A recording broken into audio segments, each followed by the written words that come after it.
With Tinubu as president and the APC now controlling 24 out of Nigeria's 36 states, fears are growing that Nigeria's democracy may be sliding toward a one-party system ahead of the 2027 general elections. As top opposition figures continue to defect to the ruling party, serious questions arise over the future of political competition, accountability, and the will of the people. What happens to political competition and accountability? Is Nigeria's democracy under threat? And what does this mean for the will of the people? Watch this video to get a full breakdown.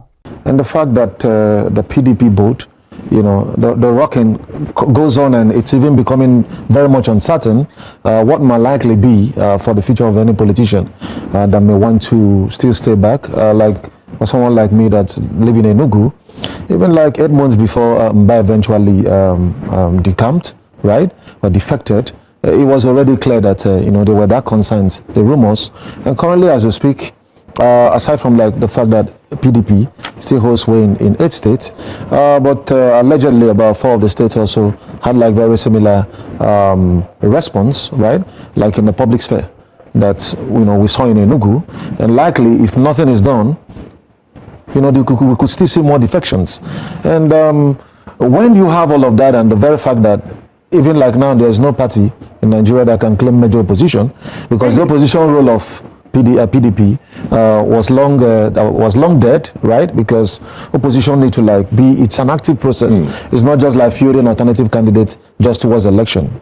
We had members of the PDP, strong members of the PDP, join us on the show yesterday. We had the likes of Mazi Dixon Remu, we had the former Deputy Governor of Lagos State, Koforala Bukna-Akerele. They both genuinely believe the PDP is a formidable party, and that yes, it's going through internal wranglings, but not enough to destabilize the party. And especially looking at the party's outing and how many governors they were able to produce. So the people who still think that PDP is a formidable party, is it that they're sort of preventing themselves from facing a hard reality, or is that for now the best opposition that Nigeria has? Well, I think they're just trying to feel good, because the simple truth, like it is said, that I know myself is the language of a drowning man.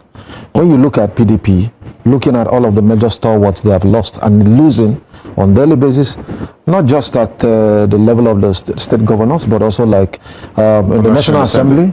It's all across, and it just dawned on me that with the 24 out of 36 states, if the state government were to be a Congress, that means the APC already hold 2/3 of the House as well, as much as they do in the National Assembly. So when you look at this, the question is, where then can we begin to have like the healthy alternative, the healthy perspective, that is meant to bolster democracy at a government that truly represents ideals, because the essence of opposition would actually be for those who would want to get power the next time to align with the masses, present their issues using their own lens, ideological lens if there is any, to say we are better alternatives. That's what alternatives is meant to do. That in the course of like trying to show that you can do better, you somehow see yourself like standing in for the masses. And when you have like in a democracy where you can bring in that component of opposition, then that means we are just entirely at the mercy of the ruling party. Now, Mr. Okenwa, supporters of the ruling APC will disagree with you. They will say, why are you being alarmist? Because this is not the first time it's happening. When PDP held sway, you had members of the opposition decamp to join the ruling party. That's just our nature as Nigerians. We like to go where the light is bright. Having said that, they also would say that there's something called internal democracy, that even if they move to the APC, that the APC has internal democratic structures that will screen and also give everyone a level playing field. Does that argument hold water? Well, I think it doesn't hold as much as water as it should, because if you look at how the political climate in Nigeria has evolved, I mean, when PDP pretty much came on board in the Fourth Republic, was like the dominant party. Until APC came, we never really saw like a major opposition. And having like those two parties that, seemingly were just like the Democrats and the Republicans in the US, we would have expected that that would have, continued to be like something that would strengthen our political and democratic culture in Nigeria. And so just about the assurance of a thought force, which we saw like in the 2023 election, And then now losing out all of that, like we see how the Labour Party has wave, right? disintegrated. It's disintegrating, like very much. And then you also see that for PDP. So just about the time where like the political climate was almost becoming very healthy, we are now going back to, you could see the reference APC is making. Like they're as far back as, you understand, when the But the politicians say, they're joining APC because they're doing a good job. They want to align. Not at all. You don't believe that? No, not at all. Certainly not. Certainly not. I just wanted to look at this. My question will be a two-part question. The first one is just scrolling through some of the newspapers. ADC accuses APC of infiltrating opposition coalition. Leaders in Kaduna, you have that.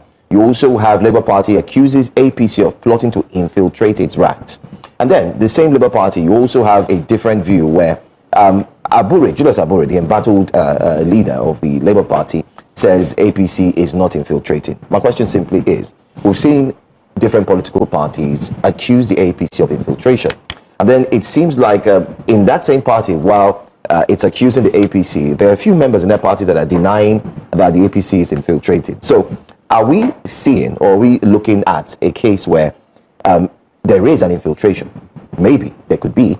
And then we're also seeing what one of our guests had mentioned, moles who are placed in these parties. Is it possible that this kind of thing can happen? I think accusing APC of infiltration is baseless, because already we see like those parties are already embattled. And it's more or less like internal leadership crisis, whether it's in Labour or in PDP. So you can't begin to blame APC for that.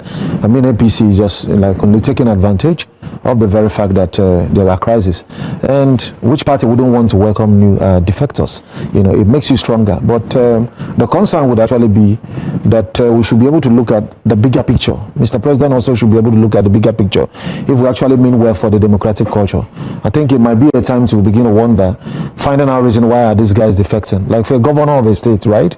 You're talking about subnational, to leave the platform on which he gained access to power. I mean, sometimes as second-term governor. That's another competition. It's a very serious thing, right? Because shouldn't there be stringent laws put in place? Shouldn't that be part of the reforms that Nigerians are calling for, not just on the elections, but on the outcome of the elections? That should a candidate win under a political party, he or she cannot.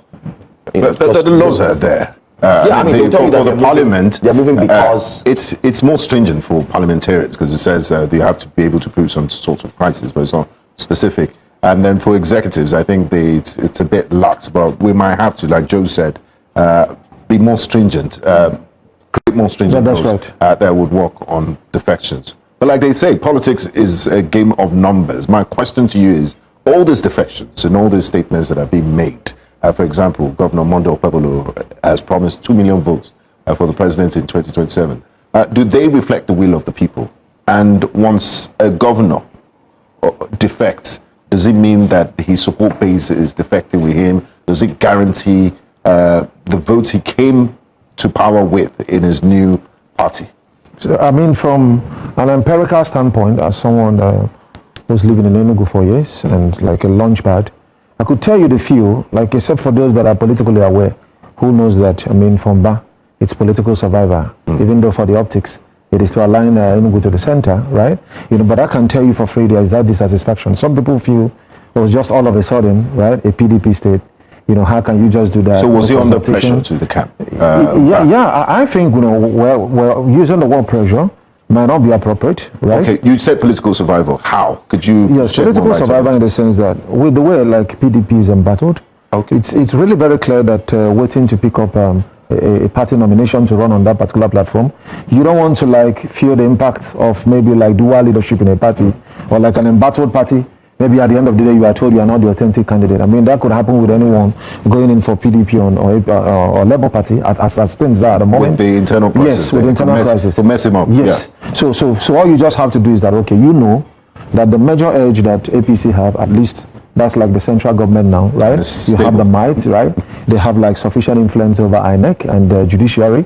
Because it's also like another concern, like assuming we have a level playing ground where you are sure that INEC is going to do the needful, they're not going to renege on its guidelines, because you see like some of the reforms we bring. I really think like some but that's an indictment on INEC. The I in INEC stands for independence. So why would a political party have influence over? Like, and our judiciary is meant to be independent. Like clearly, why I think INEC is not truly independent is that the law empowers INEC to make its guidelines, right, and funds those guidelines. Now I know that the only thing that should be funded, right, with the taxpayers' fund is anything that is legal and lawful. Mm-hmm. You can't fund things like RF, BVAS with the citizens' money, and you now tell me that is not the law, that is INEC guidelines.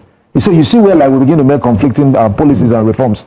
You know, if INEC is empowered by the law to set its guidelines, then whatever guidelines INEC comes up with should be abided with and should be supported. Okay, I want to slide slightly to a different conversation that's not necessarily one party, because we talked about money. Chukwuma Soludo and the statement he made regarding, I don't know if you saw the video, where he talked about the incentives, like his aides would like to refer to it, incentives, monetary incentives, that some have termed inducement.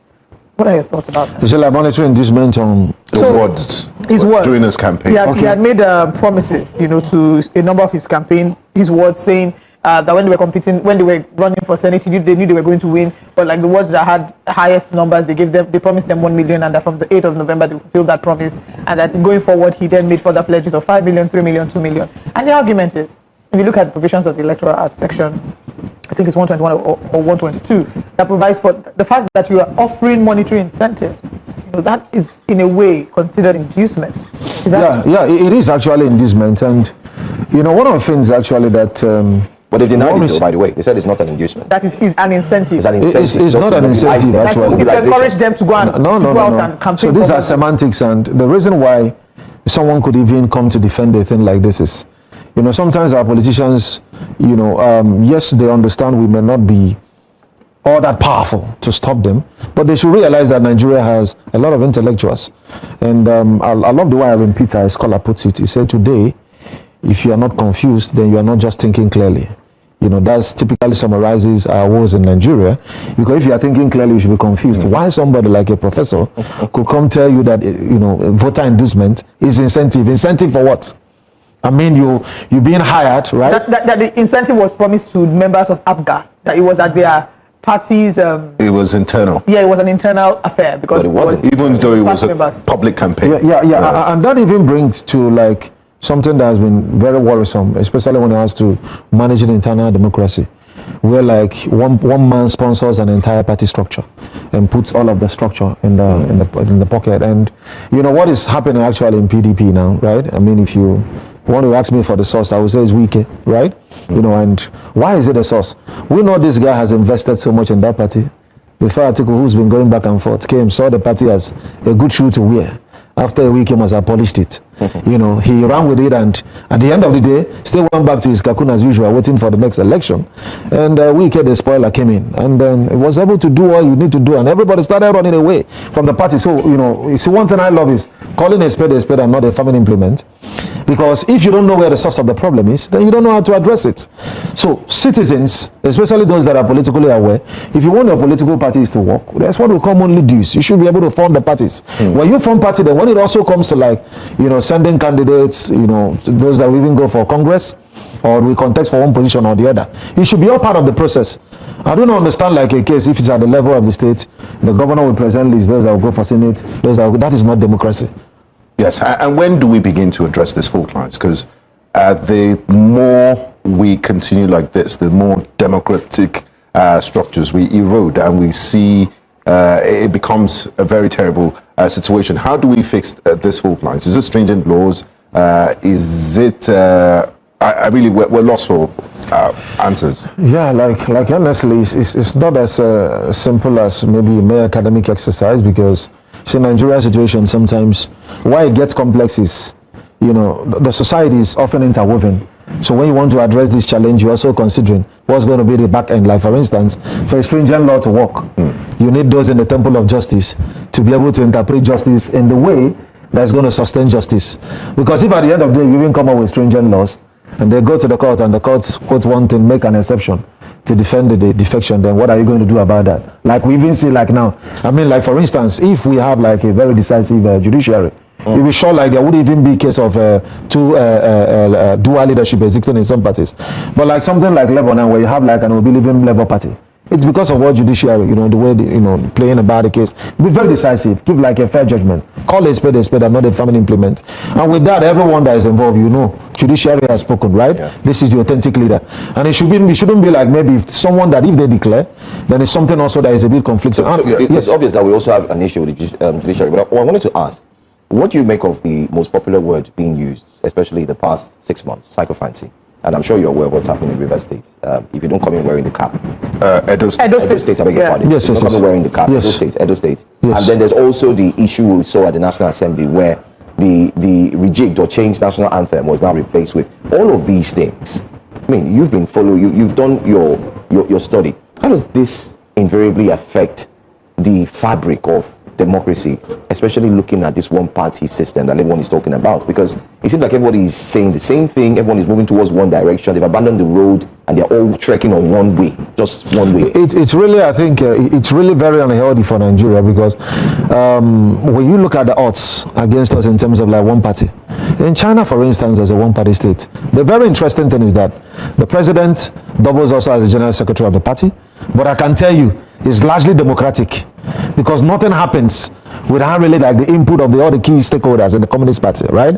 I'm not speaking as an assumption. I mean, I've studied the system. I've traveled to China, particularly for like this particular course. Yeah. In Nigeria's own case is that by default, whoever is the president is the party leader. I don't know where we got that concept.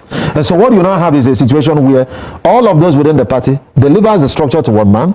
And when that one now choose to become an autocrat, you control the structure that puts you there. So party is no more supreme, right? In Nigeria, it's like now it's one person deciding everything that happens. So invariably, so when he comes up with any policy, the party is going to defend that. Then there's not going to be any dissenting voice. And the next thing is that we even worse off to like maybe some states like North Korea, if we allow what is about happening, because some of these other countries have like structures to mitigate like the situation where one person can just be all in all, right? Yes. So if we want to even copy like the one party template, perhaps copying from a China, where even the president, like, I mean, when you look at the way it all works, what you just have is like having like key persons represented, ranging from the universities, representatives of the parties, and then still a little bit like democratic as they ought to be. At the end of the day, they still put the blame on I mean, if we're being honest, it's the ordinary Nigerian, because at the end of the day, you see what is black and white, what is blatantly wrong. And now it's almost like the lines are blurred. You can't even tell black from white. I'll give you an example. Just yesterday, the FCT Minister and his sons attended the 2025 Asia Pacific Cities Summit at Mayors Forum in Dubai, the United Arab Emirates. He traveled with two of his sons. And he also traveled with the APC chairman of River State and also the PDP chairman of River State. So imagine if you're an opposition politician, you have a field day going with this, but people would still excuse all of this, even though it's blatant abuse of office on taxpayers' funds. So how do we begin to correct some of these anomalies and reduce the emphasis on money? Because it's almost like if you can't beat them, you just join them. And the weaponization of poverty, how do we let ordinary Nigerians see beyond their noses and beyond that 5,000 naira and really think about their future? Is it up to 5,000 naira? Yeah, like honestly, we need some kind of fresh air within the political sector. We need those with fresh ideas. Over time we've always been talking about, crying out the fact that our parties are not ideological. And the question of ideology actually answers, who is this party meant for? Like in the US, when you talk about Democrats, you are talking about liberals. Yes, left. Yes, when you're talking about the Republicans, you're talking about conservatives, right? So the question now, when you say APC, PDP, who is APC meant for, right? People don't understand until, except you stay in some of those societies, you realize that it's as serious as someone either may be converting from Islam to Christianity or Christianity to Islam. It's not as easy process because these religions are very ideological. That's the way it is in America. Like for somebody, yes. Because it's entirely different thing. So when a Democrat is in power, right, they talk about globalization against nationalism, right? Open borders. Like everything is just all about, okay, the approach towards making America great is entirely different. Yeah. Just like when you come in family, some people believe spare the rod and let the child spoil. So ideology is the most very, very, very foundational thing. But they say you can't have ideology when you're hungry. Exactly. No, you see, so see the thing, the very point, and I think, so sometimes I think the problem with Nigerian, the average Nigerian mass that you see, is that of that elitist deceit, elite deceit. right? Because if you blame the mass that they are hungry and maybe they come out for political campaign, and you don't negotiate what will carry you for the next 4 years, how hungry is that your hunger? Like something that if you just take pepper soup that day, or just a bottle of beer at 1,000 that a politician gave you, I mean, you are so cheap. What happens then? You understand? What happens the next day? And it's, I mean, you don't need rocket science. You don't need to know calculus and coordinate geometry for you to know that this 1,000 is not there. So how are we going to call that hunger?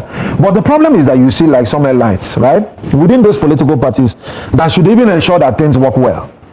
You know what happens at the end of the day? You know, it's like, Baba, anything that Baba decides. And it's just like, very, very funny enough, like I've served in a government board before, right? You know, in Enugu State, where I served as a permanent board member of a board that controls all the public state schools. An interesting thing, when I was called to serve like my region, the other two guys that came on board, like the usual thing of, okay, this is the chairman. And I say, what? We are going to follow the bylaws. I say, chairman, I don't care you are related to His Excellency. We must do this work as it ought to be done. That's the kind of spirit that you understand? So we need people that can begin to, right? So sometimes I begin to wonder why. I mean, you just have like all across the strata of Nigeria, people that jump certain ages in Nigeria to get to where they are. Because otherwise, if you have those that can hold leaders accountable, whether within the political party, like what happened in Enugu State, very funny enough, where just because the governor is the campaign, all of a sudden, if you were PDP Ward 1, you automatically become a peace. I've not seen like... Well, he's not the first to do that. I'm telling you honestly. As well. Yeah, but there was some pushback in a was warning. He was warning that if you don't move. But the funny thing is actually is like I'm wondering, right? How can, and interestingly, after doing that, the current PDP chairman come and said, PDP is still alive. And I'm like, you are still alive, right? After like just right under your carpet. You are not talking about politically appointed people by the governor. You're not just talking about those maybe political office holders. You are talking about the structure.